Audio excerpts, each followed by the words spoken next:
Shalom semuanya. Boleh kasih aplaus untuk yang melayani ya. Dari pagi ada banyak departemen yang melayani ya, ada yang di panggung, ada yang di atas, ada juga fotografi.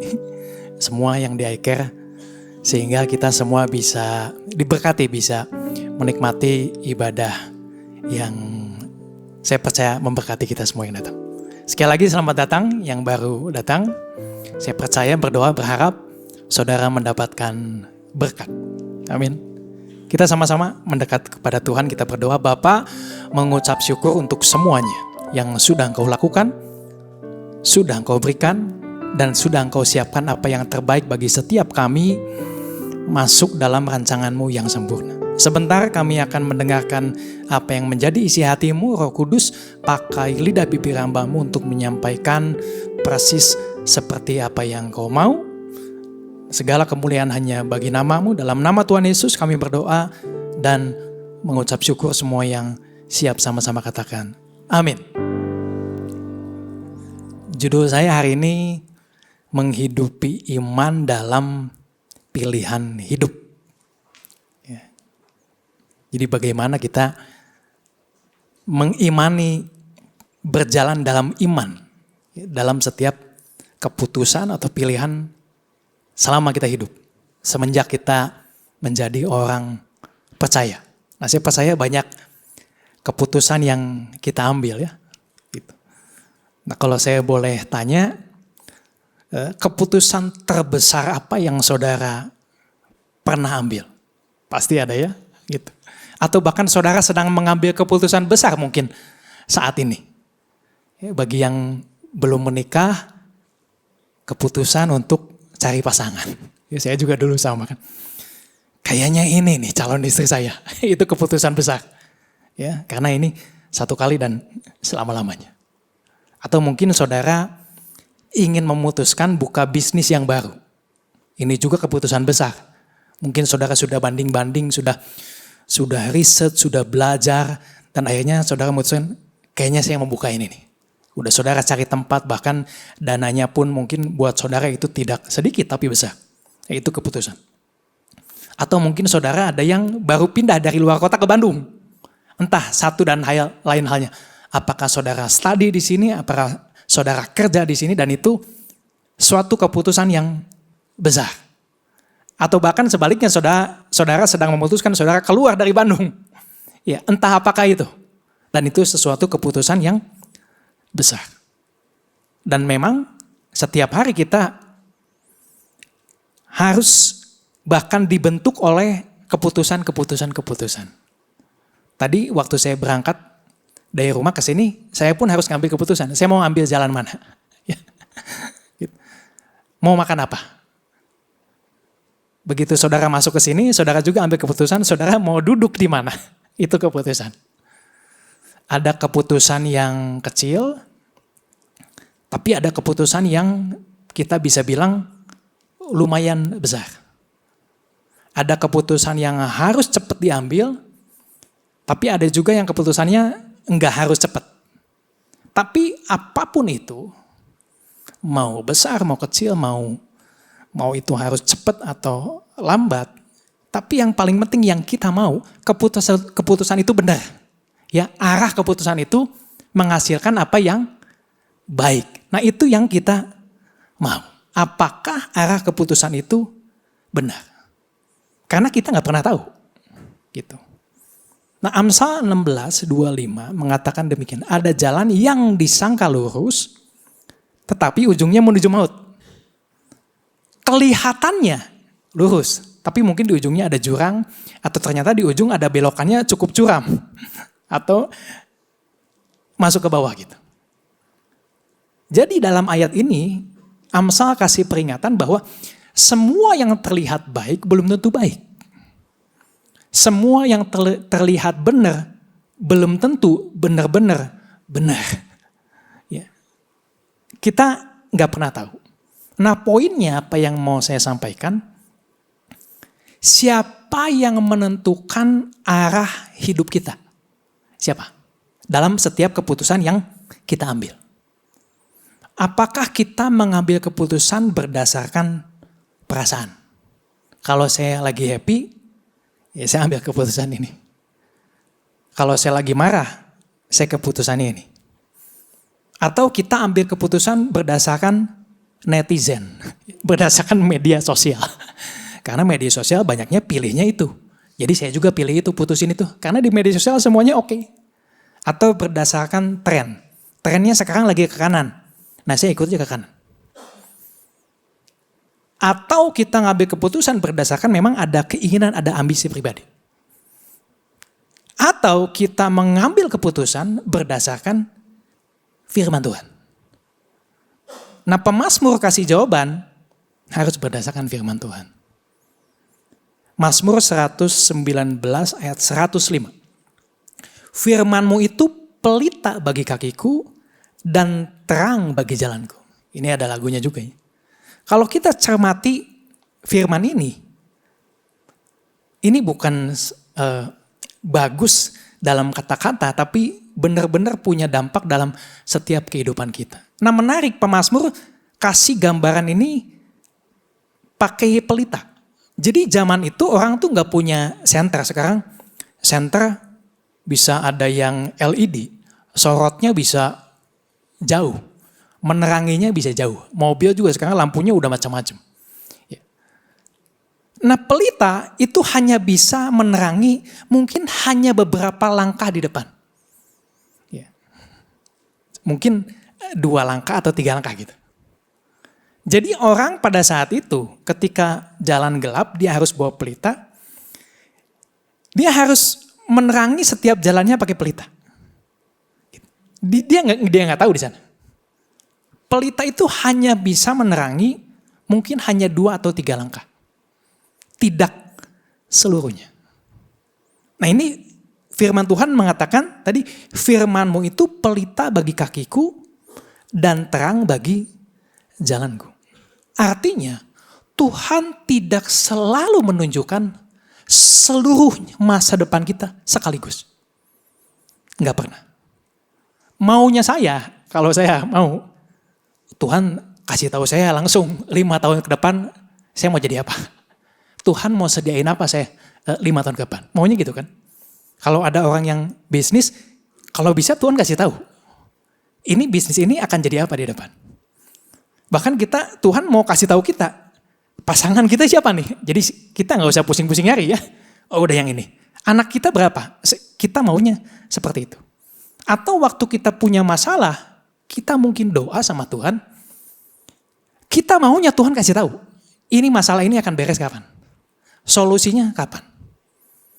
Tapi seringkali Tuhan tidak kasih jawaban sekaligus.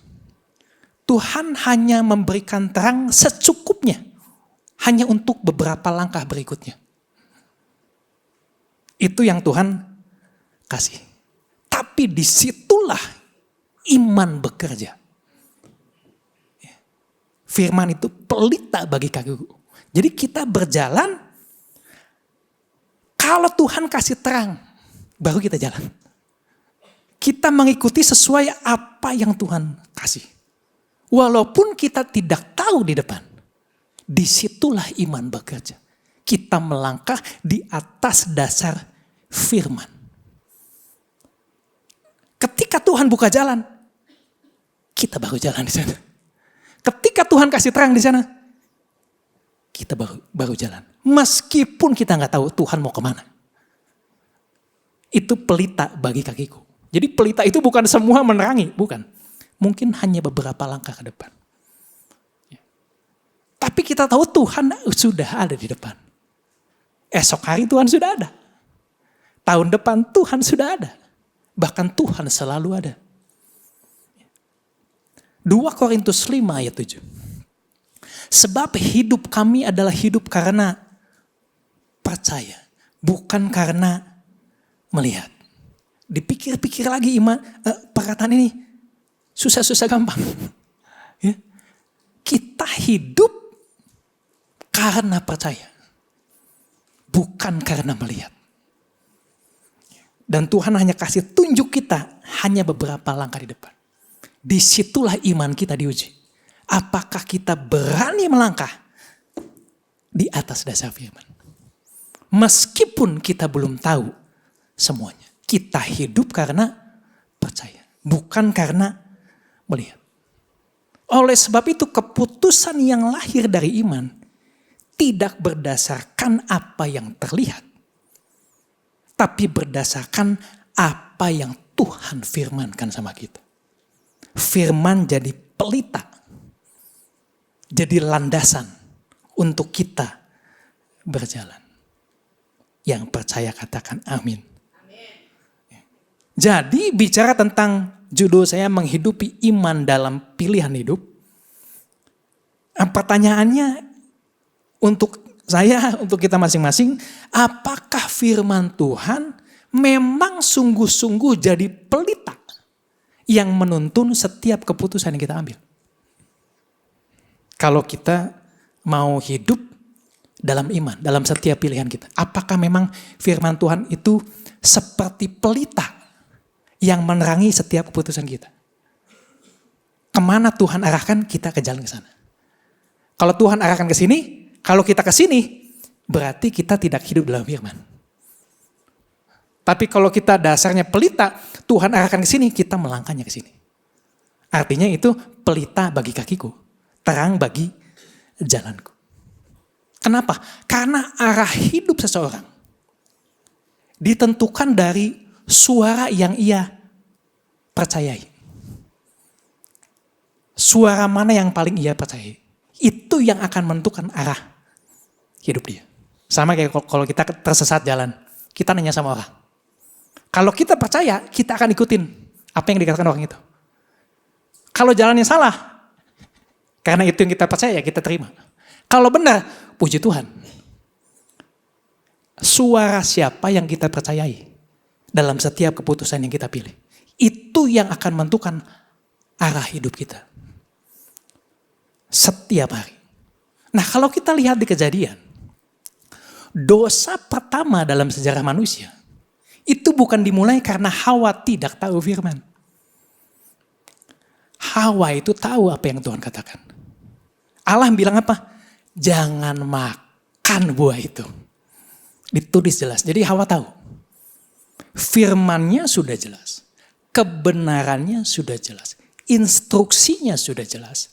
Arahnya sudah jelas. Peringatannya sudah jelas. Mungkin ada pelang di sana. Ya, jangan makan buah itu. Tapi pada saat ular menggoda Hawa, fokus Hawa jadi bergeser. Kita lihat di Kejadian 3 ayat 6.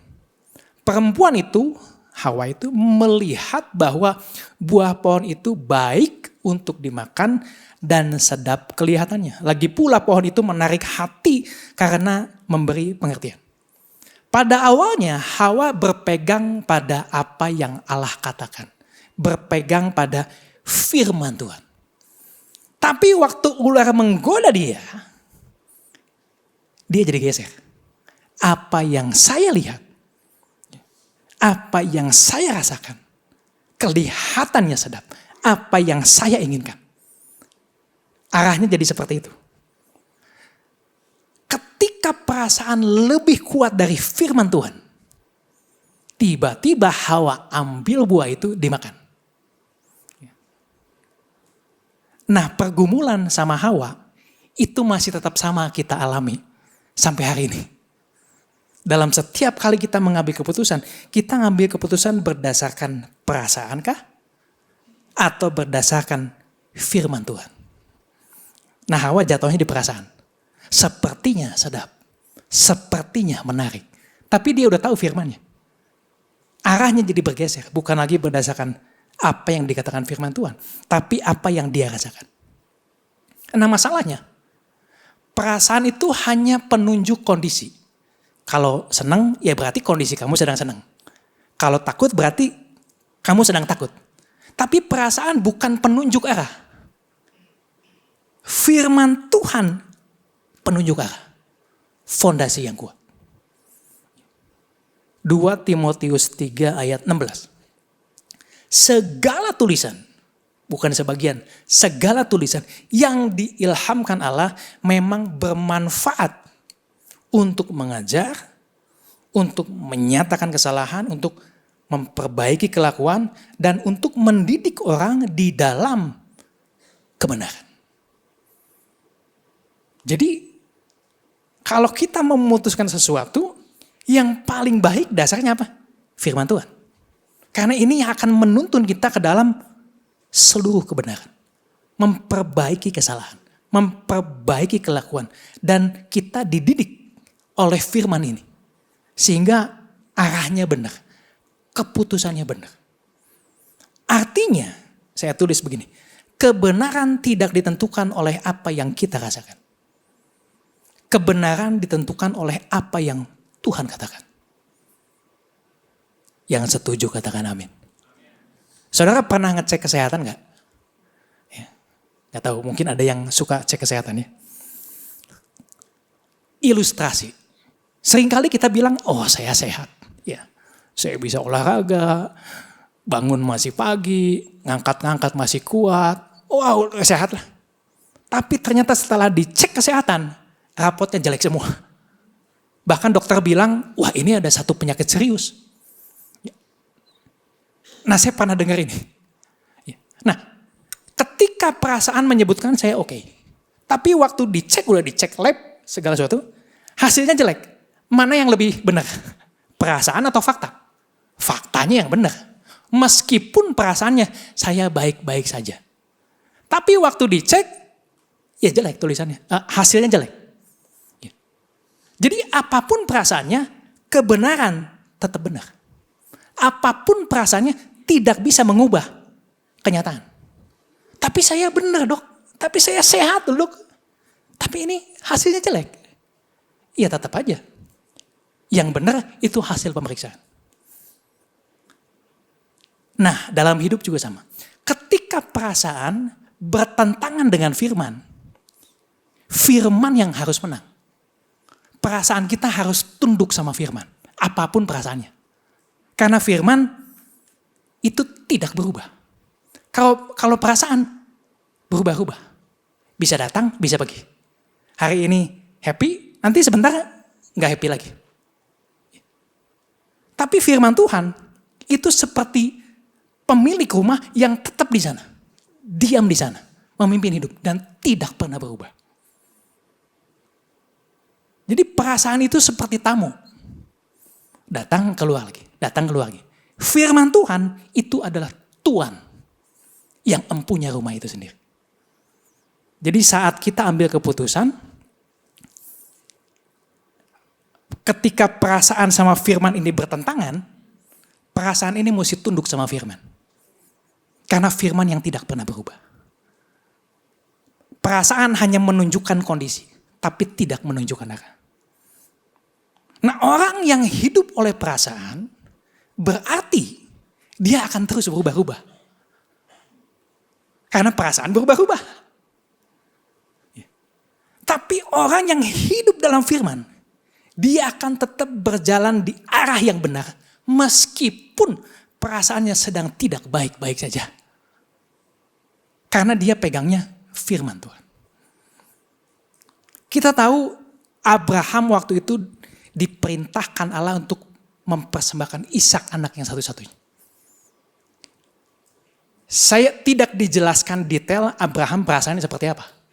Tapi saya pikir naik turun itu perasaannya. Ya. Tapi dia berpegang sama firman. Dia tetap naik ke Gunung Moria mempersembahkan Ishak. Meskipun perasaannya gundah gulana. Tapi dia tetap pegang. Yang benar bukan perasaan. Firman Tuhan. Yesus juga sama. Waktu di taman Getsemani. Tuhan kalau bisa cawan ini berlalu daripadaku. Tapi biarlah kehendakmu yang terjadi. Dan pada saat kita melakukan firman, di dalam firman, damai sejahtera itu akan turun sama kita. Kuasa itu akan turun sama kita. Karena firman Tuhan tidak pernah memberikan kita rasa takut. Tapi ada grace, ada peace turun sama kita. Ketika kita dalam firman. Tapi waktu kita melawan firman, pasti banyak godaan. Karena iblis juga gak suka. Ketika perasaan bertentangan sama firman, perasaan kita mesti tunduk sama firman. Yang percaya katakan, amin. Nah mungkin saudara ada di posisi ini. Ya, perasaan saya sepertinya ini. Nah firman Tuhan katakan apa? Nah sekarang bagaimana kita bisa menghidupi firman? Menghidupi iman. Berjalan dalam firman dalam kehidupan sehari-hari. Karena tidak selalu ada ayatnya. Misalnya, saya menikah sama yang rambut pendek atau rambut panjang, firmannya nggak ada. Nggak ada, semuanya nggak ada yang detail. Saya kerja di mana? Tuhan, perusahaan A atau perusahaan B. Cari ayatnya, nggak akan ada di sana. Investasi di mana? Di sini atau di sana? Sekolahin anak di mana? Di sini atau di sana? Ini kita, Tuhan saya beli atau jangan ya? Nggak ada ayatnya di sana. Nah bagaimana kita bisa ambil keputusan? Nah ada 3 hal yang saya mau sampaikan. Pertama, firman sebagai fondasi. Ya, ini saya nggak tulis di sini. Nah firman Tuhan itu bukan hanya bukan buku aturan yang menjawab setiap detail kehidupan kita. Tapi firman Tuhan adalah Tuhan itu sendiri. Pernyataan karakter Tuhan lewat firman yang bisa kita baca. Berarti saat kita membaca Alkitab, kita bukan hanya mencari jawaban, tapi kita sedang mengenal pribadi yang memberi jawaban. Kita harus semakin kenal siapa Tuhan. Kalau kita kenal siapa Tuhan, kita tahu karakternya Tuhan. Kita tahu apa yang dia akan lakukan, apa yang dia tidak akan lakukan. Kalau saya kenal seseorang, saya kenal baik sama seseorang, kemudian ada orang yang bilang bahwa orang yang saya kenal melakukan A dan melakukan B.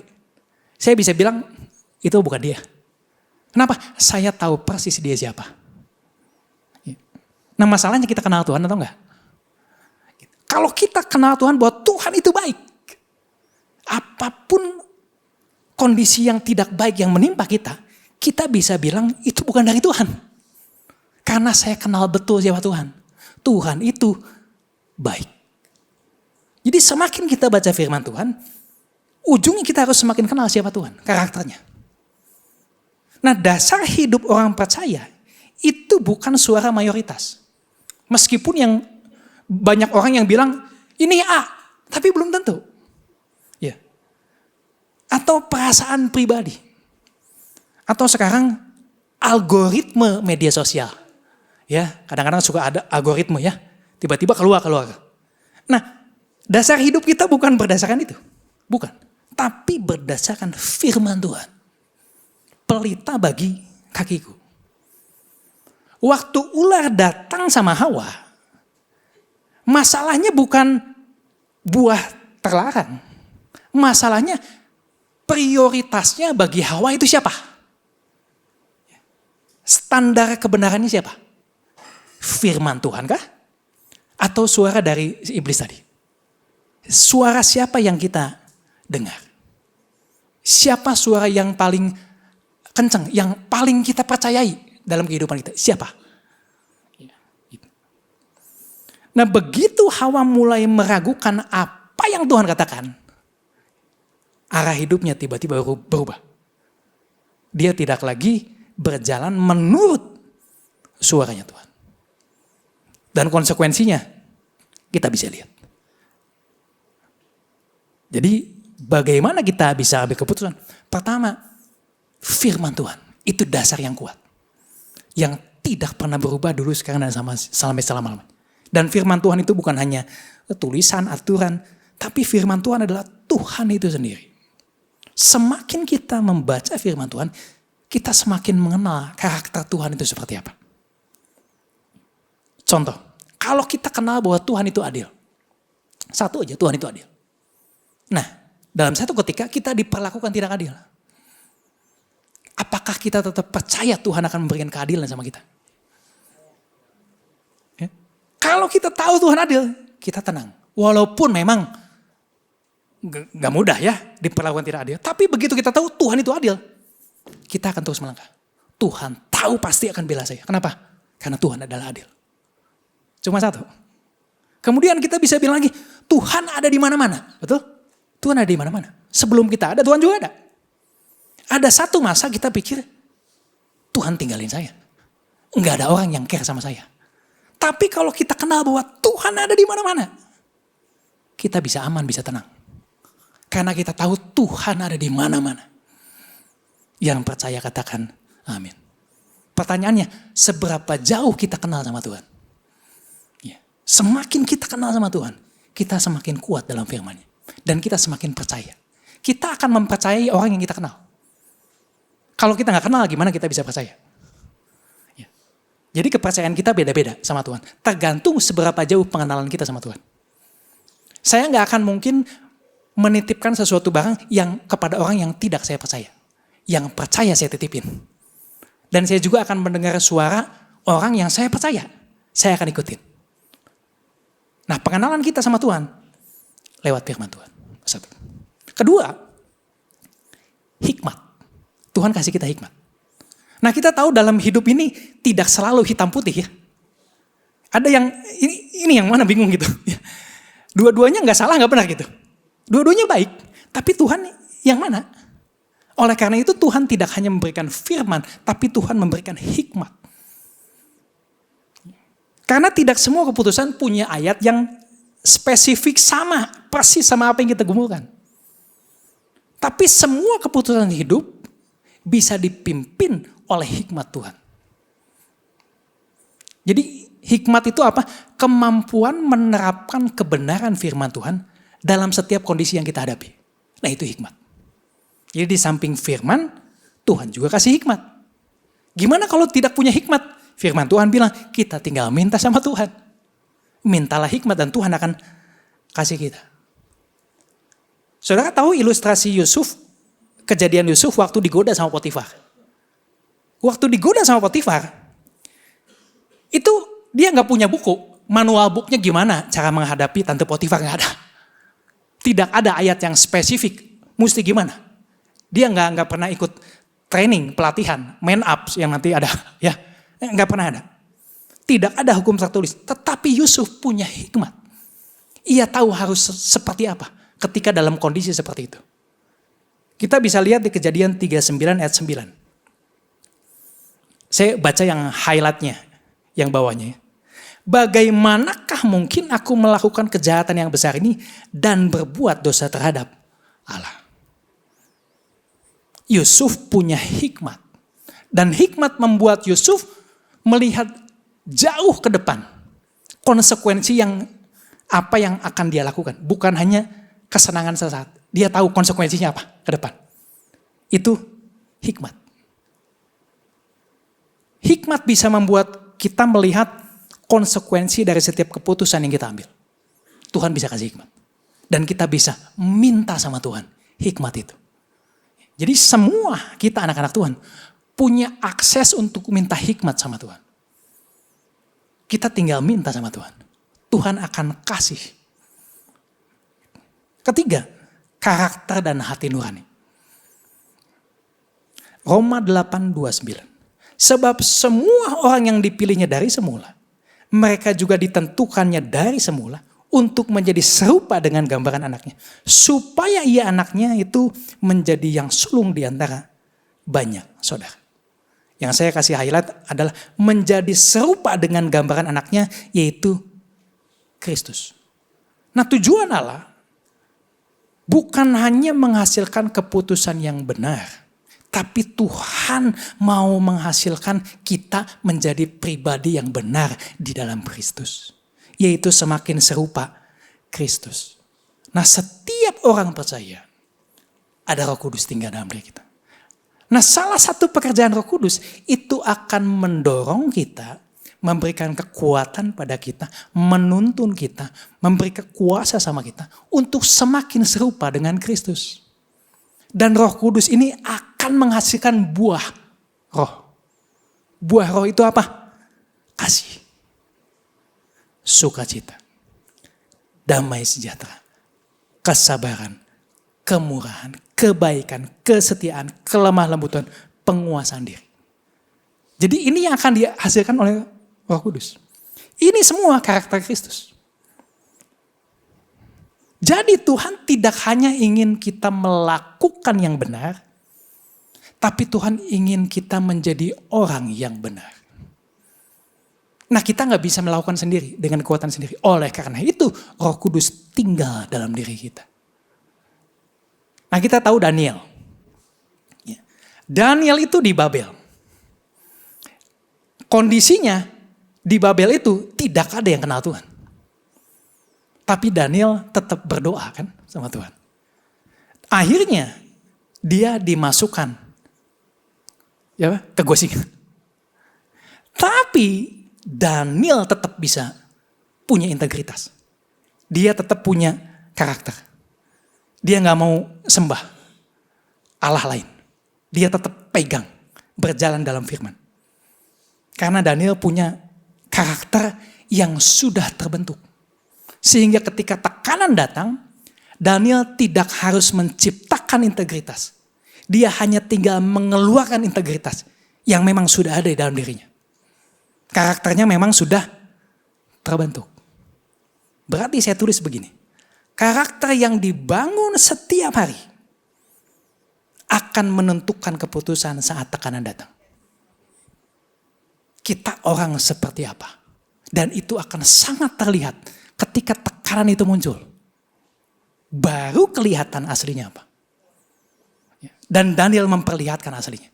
Walaupun dia mau dimasukkan gua singa, dia tetap pegang karakter. Saya tetap takut akan Tuhan. Meskipun saya masuk gua singa. Karakternya kelihatan. Jadi penting untuk kita bangun karakter. Dan berarti kita pun bisa melihat seseorang pada saat tekanan datang. Apa reaksinya?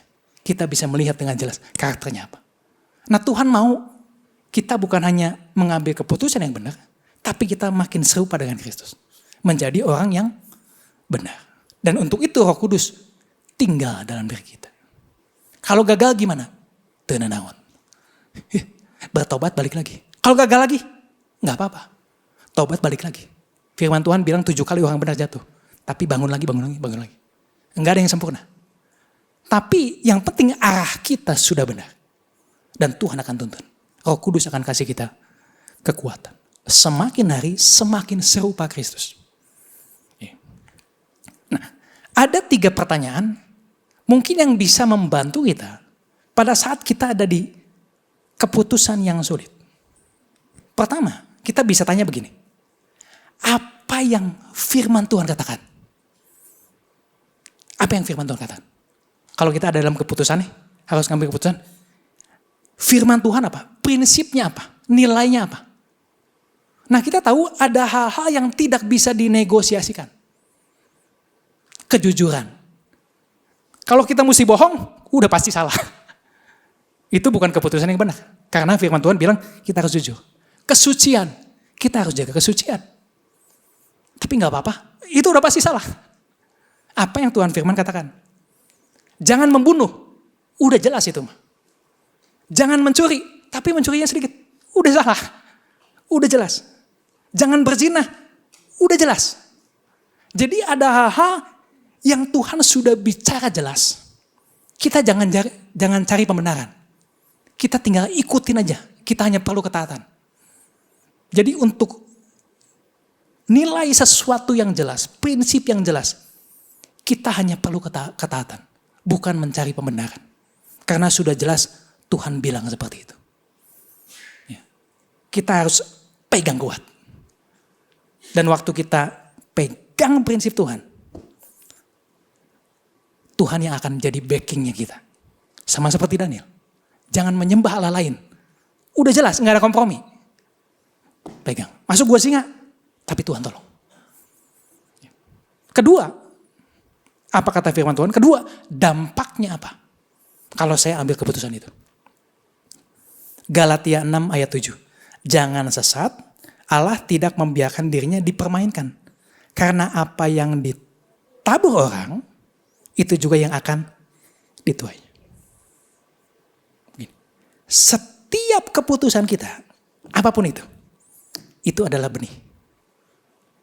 Dan benih akan menghasilkan panen. Pertanyaannya, benih seperti apa yang sedang kita tanam hari ini? Keputusan apa yang sedang kita ambil hari ini? Karena kita akan memanennya nanti ketika benih itu masak. Kita sedang membangun masa depan seperti apa? Tergantung dari benih yang kita tabur saat ini. Keputusan yang kita tabur saat ini. Karena benih pasti akhirnya panen. Kalau benihnya bagus, puji Tuhan. Tapi benih gak akan salah. Kalau kita nanam apel gak mungkin jadi anggur. Gak mungkin. Pasti jadi apel. Berarti waktu kita ambil keputusan, kita harus mikir dampaknya apa. Saya sedang membangun apa. Saudara tahu Daud? Daud itu cuma ngambil keputusan satu. Ngambil Batsyeba. Ya. Dia tidur sama Batsyeba. Keputusannya sepertinya keputusannya sesaat. Cuma hari itu aja. Mungkin hanya beberapa jam aja.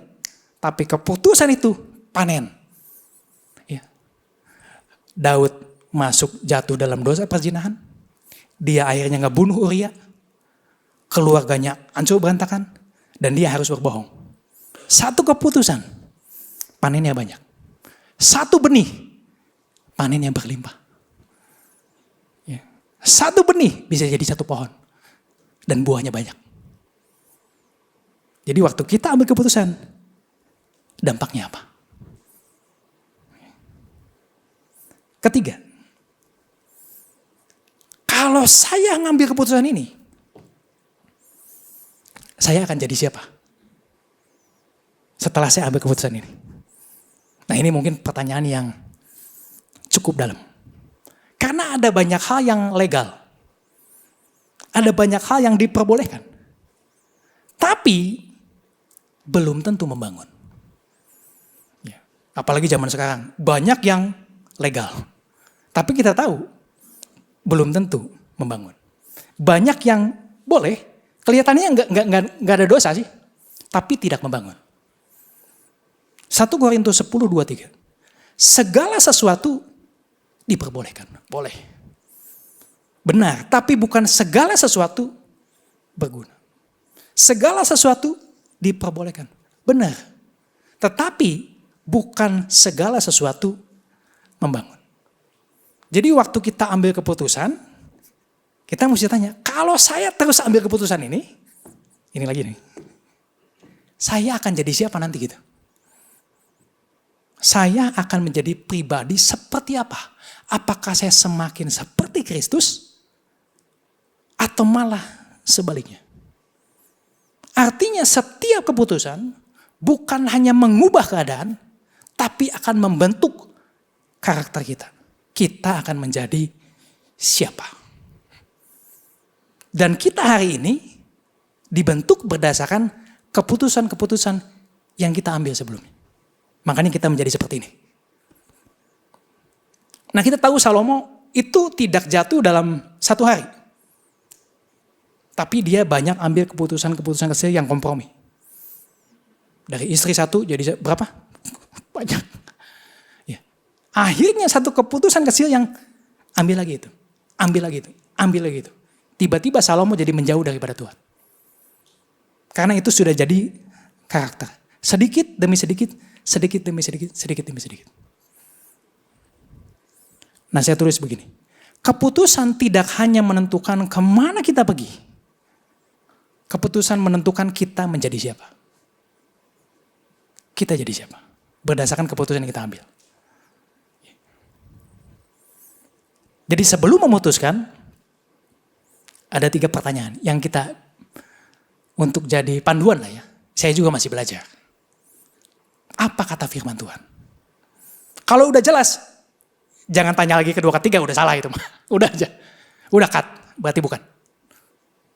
Kedua, dampaknya apa kira-kira? Kalau saya ambil keputusan ini. Terus kalau saya ambil keputusan ini, apakah saya semakin serupa Kristus nggak? Nah setelah semua prinsip ini, kita masih membutuhkan sesuatu yang lebih. Kita butuh contoh, kita butuh wajah, kita butuh teladan. Siapa? Yesus Kristus itu sendiri. Itu teladannya, wajahnya. Dan Yesus jadi teladan yang sempurna bagaimana menjalani hidup dan mengambil keputusan.